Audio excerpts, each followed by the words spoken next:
My name is Saikiran. I am from ECB section. My topic is discuss the standard test signals. Standard test signals of control systems. We will see the different test signals of control system. In my early post, we discussed the mathematical modeling. Now the next step would study state response for the specific input. The impulse function is 0 for all t not equal to 0 and it is infinity at t equal to 0. It rises to infinity to t equal to 0 and comes back to 0 at t equal to 0, enclosing a finite area. If this area is a, it is called an impulse function of strength a. This is called a unit impulse function. Step signal. It is a 0 for t greater than 0 and suddenly rises to a value at t equal to 0 and remains at this value for it is denoted by the a equal to 1. It is called a unit step function. Ramp signal. It is the 0 for t is greater than or equal to 0 and uniformly increases with the slope at t equal to 0. It depends upon the f of t and a equal to t, the slope of unity, then it is called unit ramp signal. Parabolic signal. A parabolic signal is denoted by f of t. If a is equal to unity, then it is known as a unit parabolic signal. Now see the integrating the impulsive function from 0 to a.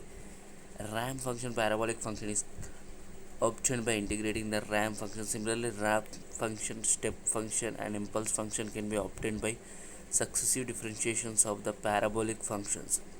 Such as set of functions which are derived from the another are known as the singularity functions. It is the response of linear systems is known of any one of these input signals. The response to any other signal out of these singularity functions can be obtained by the either differentiation or integration of the known response.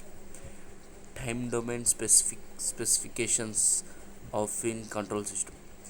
If we want time domain specification of in control systems, the performance of the system in time domain usually evaluated in the terms of the following qualities: how fast is able to respond to the input, how fast is reaching and deciding output, what is the error between the desired output and the actual output. Once the transition dies down and the steady state is achieved, does it oscillate around the desired value and its output continuously increasing with the time, or it is bounded?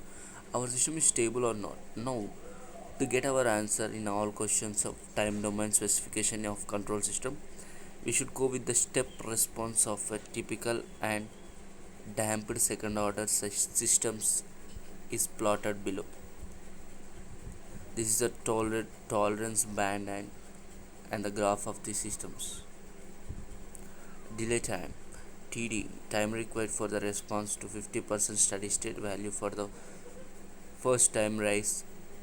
It is the time required for the response to reach 100% of the steady state value for the underdamped systems. However, for the overdamped systems, it is taken to the time required for response to rise 10 to 90% of the steady state value. Generally, the formula of equating rise response to reach the maximum or peak value of the response, the time domain specifications of a second and the steady state value, it is usually expressed in percent of the steady state value. If the time for the peak is recent peak overshoot is given, the time domain specifications of a second order.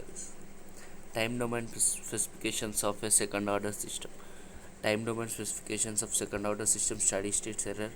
It is error between the desired output and the actual output, or under steady state conditions. The desired output is given by the reference input R of t and C of t. Time domain specifications of second order systems. The above discussion will clear your concept of the time domain specification of in control system.